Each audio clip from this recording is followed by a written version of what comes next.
जय हिंद साथियों, नमस्कार। स्वागत है आप सभी का आपके अपने प्यारे से विद्या आनंद यूट्यूब चैनल में। तो कैसे हो आप सभी? मैं आशा करता हूं कि आप लोग बहुत अच्छे होंगे और आपकी पढ़ाई भी बहुत ही अच्छी चल रही होगी। तो बच्चों, आज के क्लास में हम लाए हैं आपके लिए 12th क्लास के केमिस्ट्री का top 35 most important objective question. और बच्चों, ये सभी प्रश्न जो है ये मैं क्वेश्चन बैंक से सिलेक्ट किया हूं और आपको पता होना चाहिए कि क्वेश्चन बैंक से सबसे ज्यादा प्रश्न आपके एग्जाम में देखने को मिलता है। तो बच्चों, इस क्लास को बिल्कुल ध्यान से देखिएगा और आज के क्लास में दिए जाने वाले सभी प्रश्नों को आप लोग अच्छे से याद भी करते हुए चलिएगा। ओके जी, चलिए फिर क्लास को स्टार्ट करते हैं। पहला नंबर सवाल आपके सामने है, आपके फोन के स्क्रीन पर है। तो बच्चा पार्टी, आप लोग भी आंसर को लगाते हुए चलिएगा। देखिए, पहला नंबर सवाल है कि ग्लूकोज में कायरल कार्बन की संख्या कितनी होती है। बच्चा पार्टी, आपको ये पता है कि ग्लूकोज का सूत्र क्या होता है? ये बताओ, एग्जाम में आ सकता है ना। वो होता है C6H12O6 होता है। इसमें 6 कार्बन परमाणु होते हैं, इसलिए हम लोग इसे हेक्सोज भी कहते हैं। याद रखिएगा बच्चों, पूछेगा ये ग्लूकोज को क्या कहते हैं तो आप याद रखिएगा एल्डोहेक्सोज भी इसे कहते हैं, क्योंकि इसमें एल्डिहाइड ग्रुप CHO होता है। तो ये भी याद रखना है कि ग्लूकोज को एल्डोहेक्सोज भी कहते हैं। और ग्लूकोज में कायरल कार्बन की संख्या 4 होती है। Right answer option number A हो जाएगा। बच्चों, अगर फ्रक्टोज का पूछे तो 3 होता है, राइबोज का भी 3 होता है और गैलेक्टोज का 4 होता है। ये भी याद रखना है आप लोग। चलो, अगला नंबर सवाल का जवाब बताओ। यहाँ पे प्रश्न है कि एंजाइम क्या है। बच्चों लगाएंगे, एंजाइम क्या है, कई बार रिपीट हुआ प्रश्न है, आपको बताना है कि एंजाइम क्या है। तो एंजाइम प्रोटीन होता है। क्या है बच्चों? एंजाइम प्रोटीन है। और एंजाइम एक जैव उत्प्रेरक यानी कि बायोलॉजिकल कैटलिस्ट होता है, जो कि प्रोटीन से बना हुआ होता है। सही जवाब ऑप्शन नंबर सी हो जाएगा। अगला बता के चलो, यहाँ पे तीसरा नंबर सवाल है, कौन सा विटामिन की कमी से बच्चों रतौंधी वाला रोग होता है। पहले मैं बता दूं बच्चा पार्टी, विटामिन ए का केमिकल नाम क्या होता है? रेटिनॉल। ये याद रखिएगा, एग्जाम में पूछा गया है। विटामिन ए का केमिकल नाम क्या है? रेटिनॉल है। और इसकी कमी के कारण रतौंधी वाला रोग होता है। तो करेक्ट आंसर ए हो जाएगा। अब देखो, अलग से मैं बता देता हूं, विटामिन सी का केमिकल नाम क्या है जानते हो? एस्कॉर्बिक एसिड है बच्चा पार्टी। क्या है? एस्कॉर्बिक एसिड है। ये बात आप याद रखिएगा। उसके बाद बच्चा पार्टी, इसके कारण जो रोग होता है वो स्कर्वी वाला रोग होता है। विटामिन B1 का केमिकल नाम भैया जी थायमीन होता है। क्या होता है? थायमीन होता है। और इसकी कमी के कारण जो रोग है ना, वो बेरी बेरी रोग होता है। बच्चों ध्यान से देखो, ये सभी प्रश्न आपके एग्जाम में बने हुए हैं। विटामिन डी का केमिकल नाम क्या है? एक बार बताओगे बच्चा पार्टी, जल्दी से बताओ एक बार। विटामिन डी का केमिकल नाम है कैल्सीफेरोल। क्या नाम है? यहां पे याद रखिएगा, कैल्सीफेरोल आए तो विटामिन डी का नाम है, जिसके कारण रोग होता है रिकेट्स, जो कि बच्चों में पाया जाता है। किसमें बच्चों? ये पूछेगा रिकेट्स रोग किसमें होता है, तो आप याद रख के चलिएगा ये बच्चों में होता है। ओके, जैसे आप लोग अभी बच्चे नहीं हो, वो बच्चे जो नवजात शिशु होते हैं बच्चों। ओके, तो आपका सही जवाब ऑप्शन नंबर ए हो जाएगा। याद रखिएगा। और बच्चों, जितना मैं अलग से समझा रहा हूं ना, वो भी आपके बोर्ड रिलेटेड प्रश्न होते हैं। इससे बाहर में कुछ नहीं पढ़ाता। जो एग्जाम में आने वाला होता है या फिर ज्यादातर चांस होता है कि आ जाएगा, सिर्फ वही मैं आपको कराते जा रहा हूं। चलो, अगला नंबर सवाल का जवाब बताओ। यहाँ पे ग्लूकोज क्या है बच्चा पार्टी? यहां से नहीं भूले हो आप लोग ना, क्योंकि ग्लूकोज का सूत्र मैंने बताया C6H12O6 होता है। और इसमें 6 कार्बन परमाणु होते हैं। किसमें? ग्लूकोज में। इसीलिए बच्चा पार्टी इसे हम हेक्सोज कहते हैं, या इसे हम इसमें एल्डिहाइड ग्रुप रहता है, इसीलिए हम लोग इसे एल्डोहेक्सोज भी कहते हैं। ओके बच्चों, याद रखिएगा आप लोग। राइट आंसर डी हो जाएगा। अगला बता के चलो, आप लोग प्रश्न बना हुआ है, निम्नलिखित में कौन प्रतिऑक्सीकारक है। बच्चों एक बार सभी बच्चे क्लास को लाइक कर लीजिएगा। और अगर आप हमारे साथ पहली बार जुड़ रहे हो ना, सब्सक्राइब भी करते हुए चलिएगा। डेली क्लास का टाइम शाम के 7 बजे और शाम के 8 बजे है। चलो यहाँ पे बता के चलो प्रति ऑक्सीकारक कौन सा हो जाएगा। यहाँ पे लेसिथीन भी है, सिट्रिक अम्ल भी है और विटामिन ई भी है, तो सभी के सभी करेक्ट है बच्चों। ऑप्शन नंबर डी आपका करेक्ट हो जाएगा। चलो अगला नंबर सवाल का जवाब बताओ, निम्नलिखित में कौन सी दवा बुखार को कम करता है। यहाँ पे बच्चों एनाल्जेसिक जो है ना, ये दर्द निवारण करता है, दर्द का निवारण बच्चों, दर्द निवारण करता है, तो ये हो गया। एंटीबायोटिक जो होता है ना, ये बैक्टीरिया का संक्रमण करता है, ये सब बच्चों याद रखना है। यहां पे पूछे बैक्टीरिया का संक्रमण कौन करता है, तो वो करता है एंटीबायोटिक। एंटीपायरेटिक बुखार को कम करता है बच्चों। Right answer option number C हो जाएगा। कभी कभी ज्वर नाशक भी इसे कहते हैं बच्चों। क्या यहाँ पे ज्वर नाशक याद रखिएगा। उसके बाद अगर ट्रैंक्विलाइजर आए ना बच्चों, याद रखिएगा चिंता होता है ना, चिंता, या फिर आप कह सकते हो सर ये मानसिक तनाव, क्या कहोगे इसे आप याद रखोगे मानसिक तनाव बच्चा पार्टी। अगर ऐसे प्रश्न बन रहे हैं ना, तो वो ट्रैंक्विलाइजर लगाइएगा। बैक्टीरिया का संक्रमण बच्चों, बैक्टीरिया को खत्म करना एंटीबायोटिक का कार्य है। एनाल्जेसिक दर्द निवारक और एंटीपायरेटिक जो है ये हमारा बुखार को कम करेगा। सही जवाब ऑप्शन नंबर सी हो जाएगा। बच्चों समझ में आ रहा है ना, ऐसे प्रश्न ज्यादा एग्जाम में बनते हैं, इसलिए क्लास को आप बिल्कुल ध्यान से देखो। यहां पे है कि कपड़ा धोने का सोडा कौन सा होता है। कपड़ा धोने का सोडा बताओ। कपड़ा धोने का सोडा है Na2CO3 into 10H2O, Na2CO3 into 10H2O। आप हमें बताओ प्लास्टर ऑफ पेरिस का सूत्र क्या होता है, जल्दी से एक बार बता के चलो। ये होता है सर CaSO4 इंटू में 1/2H2O होता है, तो ये हो गया प्लास्टर ऑफ पेरिस का। एक और इंपॉर्टेंट है बच्चा पार्टी, वो होता है जिप्सम का। क्या बच्चा पार्टी, यहाँ पे जिप्सम का अगर आए ना, आप CaSO4 तो लिखिएगा, लेकिन 1/2 है ना, यहाँ पे इंटू में 2H2O लिख दीजिएगा। ये जिप्सम का है और ये प्लास्टर ऑफ पेरिस का है, तो दोनों को याद रखिएगा बच्चों। ब्लीचिंग पाउडर का CaOCl2 होता है या फिर CaOClCl होता है, याद रखिएगा। ये सभी रिपीटेड प्रश्न है।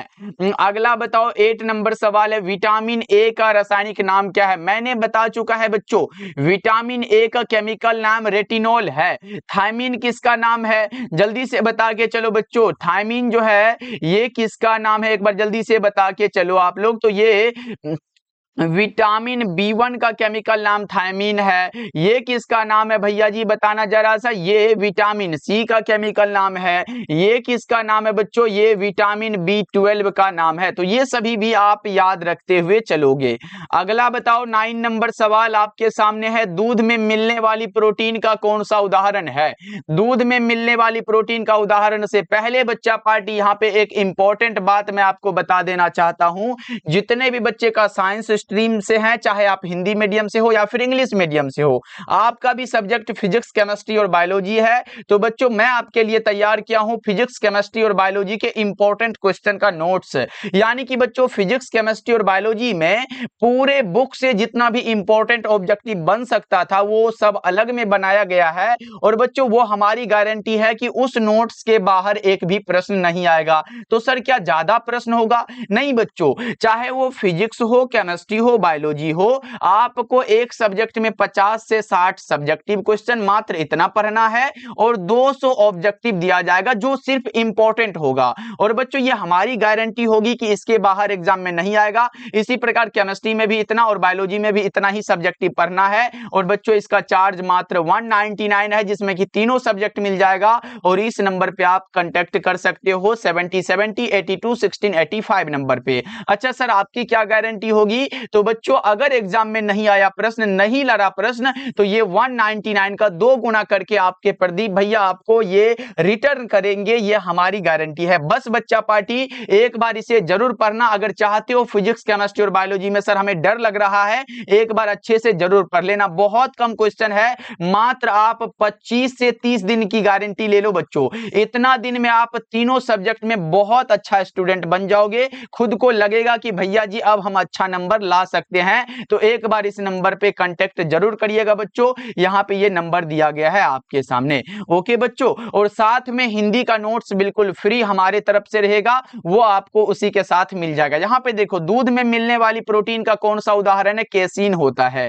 दूध में मिलने वाली प्रोटीन बच्चों कैसीन होता है। अगर आपसे क्या पूछेगा कि दूध में मुख्य शर्करा कौन सा होता है, तो वो लैक्टोज होता है। अच्छा, दूध का पीएच वैल्यू बच्चा पार्टी, यहाँ पे दूध का पीएच वैल्यू आता है, कितना होता है बताओ तो? ये 6.5 से लेके 6.7 के बीच होता है। तो ये भी बात आप याद रखिएगा, एग्जाम में पूछ देगा ना जी, कुछ भी पूछ सकता है, इसीलिए मैं अलग से सभी चीज बताते चलता हूं।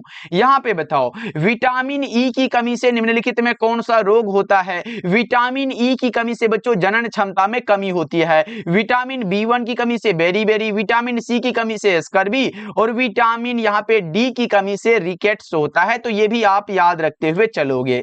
अगला बताओ, यहाँ पे 11 नंबर सवाल है, प्राकृतिक बहुलक क्या है? प्राकृतिक बहुलक बच्चों रबर है। क्या है? रबर आए, सेल्यूलोज आए, अगर ये सब आ रहा है आप प्राकृतिक बहुलक लगाइएगा। ओके बच्चों, चलो अगला नंबर सवाल आपके सामने है कि योगशील बहुलीकरण का उत्पाद कौन सा है? एक हमारा होता है योगशील बहुलक। बच्चों यहाँ पे एग्जांपल याद रख लो, ये 3-4 ऐसे एग्जांपल है, ज्यादातर प्रश्न आते हैं। अगर योगशील बहुलक के उदाहरण पूछे ना बच्चों, एक याद रख लो पीवीसी, दूसरा याद रख लो आप लोग पॉलीथीन। क्या बच्चों? यहाँ पे पॉलीथीन याद रख लो, और तीसरा एक इंपॉर्टेंट है जिसे हम कहते हैं टेफ्लॉन, यहाँ पे लिख लो। यहाँ पे बच्चा पार्टी, यहाँ पे याद रखना ये 3 एग्जांपल। उसके बाद एक योगशील हो गया और एक होता है संघनन बहुलीकरण। बच्चों ये क्या होता है? यहाँ पे अगर संघनन वाला बात हो तो आप नायलॉन को जानते हो बच्चों, नायलॉन ने पढ़ा होगा ना आपने। नायलॉन आ जाए, उसके बाद टेरिलीन आ जाए, क्या यहाँ पे टेरिलीन आ जाए, और उसके बाद एक और आता है बेकेलाइट, यहाँ पे ये सभी आ जाए तो बच्चों याद रखिएगा ये योगशील बहुलीकरण का है और ये संघनन बहुलीकरण का है। योगशील बहुलीकरण का उत्पाद पूछा, पीवीसी लगा दो, आपका करेक्ट हो जाएगा। तो बच्चे इसे जरूर याद रखोगे क्योंकि एग्जाम में यहां से भी प्रश्न बने हुए हैं। ओके, चलो अगला नंबर सवाल का जवाब बता के चलेंगे सभी साथी। अगला नंबर सवाल है, एक कच्चा पदार्थ जो नायलॉन बनाने में प्रयुक्त होता है वो कौन सा? एडिपिक एसिड होता है। क्या होता है बच्चों? एडिपिक एसिड होता है। 13 का ऑप्शन सी हो जाएगा। अगला बताओ, बेंजीन का सरल सूत्र क्या होता है? आज देखते हैं 35 में कितना सही कर पाते हैं और अलग से बताए हुए प्रश्नों को कितने बच्चे हैं कि दिमाग में फिट कर पाते हैं। बेंजीन का सरल सूत्र क्या होता है? बेंजीन का सरल सूत्र बच्चों C6H6 होता है। इसका अगर मैं स्ट्रक्चर की बात करूं बच्चों तो स्ट्रक्चर कुछ इस प्रकार के घर के तरह होता है, ऐसे होता है बच्चों इसका स्ट्रक्चर। लेकिन जानते हो बेंजीन रिंग के साथ अगर OH मिला तो इसका नाम सीधा फिनोल हो जाता है। क्या होता है? इसी का नाम फिनोल बन जाता है। बहुत अच्छे से याद रखोगे, और फेनोल का सूत्र हो जाता है C6H5OH। ओके बच्चों, अगला बता के चलो। यहाँ पे प्रश्न बने हुए हैं कि पायरोलिग्नियस अम्ल में क्या रहता है? पायरोलिग्नियस अम्ल में बच्चों क्या रहता है? 10% एसिटिक एसिड रहता है। क्या रहता है? 10% एसिटिक एसिड रहता है बच्चों। राइट आंसर ऑप्शन सी हो जाएगा।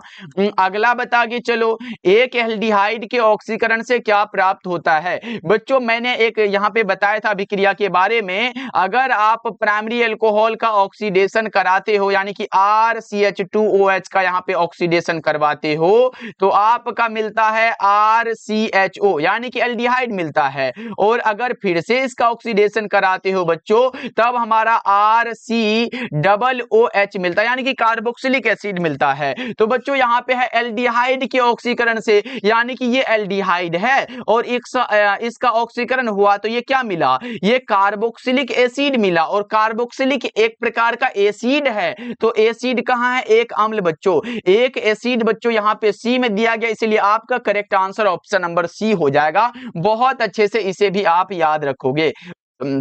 चलो अगला नंबर सवाल है कि विनेगार में क्या उपस्थित रहता है? विनेगार याद नहीं है बच्चों? सिरका जानते हो? सिरका, विनेगार का हिंदी आप क्या जानते हो बच्चों? यहाँ पे एग्जाम में आया है। सिरका में कौन सा अम्ल पाया जाता है? सभी बच्चे जानते हैं सर, इसमें पाया जाता है एसिटिक अम्ल। सिरका में कौन सा बच्चों? एसिटिक अम्ल पाया जाता है। तो यहाँ पे विनेगार में बच्चों सब में एसिटिक अम्ल दिया गया, तो इसमें 6 से 10% एसिटिक एसिड होते हैं। Right answer option number C हो जाएगा। क्या हो जाएगा? सिरका में 6 से से 10% एसिटिक एसिड होते हैं। राइट आंसर आपका बच्चों ऑप्शन नंबर सी होगा। अब नहीं भूलना कि सिरका और विनेगार क्या होता है सर। चलो अगला नंबर सवाल का जवाब बताओ। यहां पे है समन्वय यौगिकों के लिए सबसे पहला महत्वपूर्ण सिद्धांत वर्नर ने दिया था। किसने दिया था भैया जी? वर्नर ने दिया था। 18 नंबर सवाल का जवाब करेक्ट आंसर सी हो जाएगा।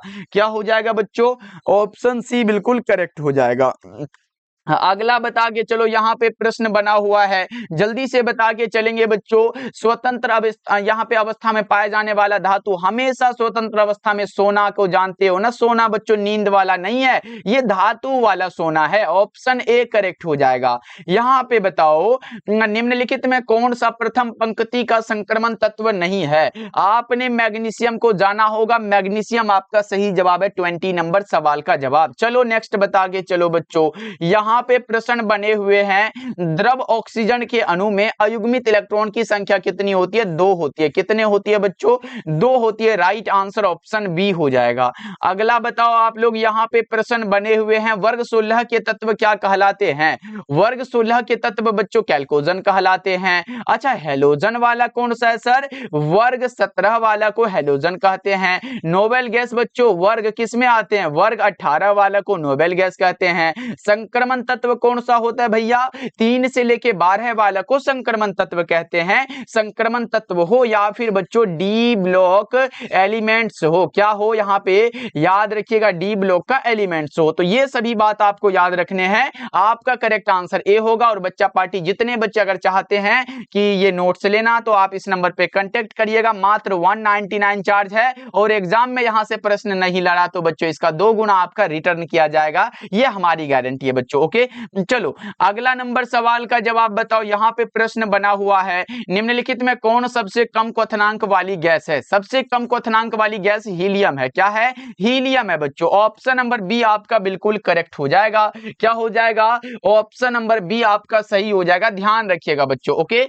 चलो अगला नंबर सवाल का जवाब बताओ। यहां पे प्रश्न बना हुआ है, आवर्त सारणी के द्वितीय आवर्त में तत्वों की संख्या कितनी है? आवर्त सारणी के द्वितीय आवर्त में कौन कौन सा तत्व होता है? एक बार बच्चा पार्टी बताओ। लिथियम होता है सर, बेरिलियम होता है, बोरोन होता है, कार्बन होता है, नाइट्रोजन होता है। यहाँ पे नाइट्रोजन होगा, ऑक्सीजन हो जाएगा, और एक नियोन हो जाएगा। 1 2 3 4 5 6 7 एक सर 8 होता है ना। तो एक बार बताओ कौन सा छोड़ दिया आप जल्दी से। यहाँ पे लिथियम, बेरिलियम, बोरोन, कार्बन हो गया, नाइट्रोजन, ऑक्सीजन, और यहाँ पे ऑक्सीजन के बाद फ्लोरीन। सर भूल गए हो, फ्लोरीन और नियोन हो जाएगा। ये 8 हो गया। इसमें 8 होता है। राइट आंसर आपका ऑप्शन नंबर बी हो जाएगा। चलो अगला नंबर सवाल का जवाब बताओ। PCl5 एक प्रकार का क्या है? ऑक्सीडाइजिंग एजेंट है, ऑक्सीकारक है। 25 का ऑप्शन नंबर ए आपका करेक्ट हो जाएगा। 25 का आप ए बता के चलोगे साथी। चलो अगला नंबर सवाल का जवाब बताओ। एक बार प्रश्न है कि निम्नलिखित में कौन लेड का यहाँ पे अयस्क है? लेड का अयस्क बच्चों यहाँ पे देखो, पहले आप याद रखो लेड या क्या होता है। तो लेड, पीबी को लेड कहते हैं। लेड का संकेत क्या है? पीबी होता है। अब सबका मैं सूत्र लिखूंगा, आप आंसर बता दोगे। लेड यानी कि गैलेना का अयस्क पीबीएस होता है, कैसीटेराइट का SnO2 होता है, सिनेबार का HGS होता है, और बॉक्साइट का क्या होता है? Al2O3 इनटू में 2H2O होता है। तो बच्चे बताएंगे क्या? लेड ये में मिला ना पीबी, तो गैलेना का अयस्क हो जाएगा। ये किसका है? मरकरी का अयस्क है। बॉक्साइट भैया एल्युमिनियम का अयस्क है। कैसीटेराइट SN किसे कहते हैं? टीन का अयस्क है बच्चों। तो याद रखिएगा, पूछेगा निम्नलिखित में कौन टीन का अयस्क है, तो कैसीटेराइट लगाइएगा। ये मरकरी का पूछे सिनेबार लगाइएगा, और ये एल्युमिनियम का अयस्क बॉक्साइट हो जाएगा बच्चों। ओके चलो अगला नंबर सवाल का जवाब बताओ। यहाँ पे प्रश्न बना हुआ है, NaOH इनमें से किसे कहते हैं? NaOH बच्चों कॉस्टिक सोडा होता है, कॉस्टिक पोटास KOH होता है, कॉस्टिक पोटास KOH होता है, और Na2CO3 ये हमारा धोबिया सोडा होता है। तो ये सब कैसे भूलेंगे सर? बहुत इंपॉर्टेंट है। चलो अगला नंबर सवाल, स्पेल्टर क्या है? स्पेल्टर एक अशुद्ध जिंक है बच्चों, इम्प्योर जिंक होता है। राइट आंसर आपका ऑप्शन बी हो जाएगा। मात्र 35 ऑब्जेक्टिव ही करना है और आ गए हम उसके निकट। देखो, लोहे का मुख्य अयस्क कौन सा होगा? अगर मुख्य अयस्क पूछे बच्चों तो आप इनमें से सभी मत लगाना, गलत हो जाएगा। यहाँ पे लोहे का मुख्य अयस्क जो होता है हेमेटाइट होता है। Fe2O3 इसका फॉर्मूला होता है। मैग्नेटाइट का Fe3O4 होता है। सिडेराइट का FeCO3 फॉर्मूला होता है। तो ये सब याद रखिएगा आप लोग। ओके, कभी कभी दे देगा कि निम्नलिखित में कौन हेमेटाइट है, तो ये सूत्र याद रहेगा तभी तो लिखोगे। लोहे का यहाँ पे मैग्नेटाइट कौन सा? Fe3O4 है। FeCO3 ये सिडेराइट है। चलो अगला बता के चलो, यहाँ पे किसी वस्तु के प्रतिक्रिया करने का दर किस पर निर्भर करता है भैया जी? सक्रिय भार पर। किस पर? सक्रिय भार पर निर्भर करता है। 30 का ऑप्शन डी हो जाएगा। चलो बच्चा पार्टी, क्लास को आपने लाइक कर दिया ना? बताओ एक बार, सभी बच्चे क्लास को लाइक कर लीजिएगा। अगर आप हमारे साथ जुड़ रहे हो पहली बार तो सब्सक्राइब तो करना है आपको। यहाँ पे बताओ, हाइड्रोजन ऑक्सीजन सेल निम्नलिखित में किस तरह का सेल है? ईंधन सेल। हाइड्रोजन ऑक्सीजन सेल बच्चों ईंधन सेल का उदाहरण है।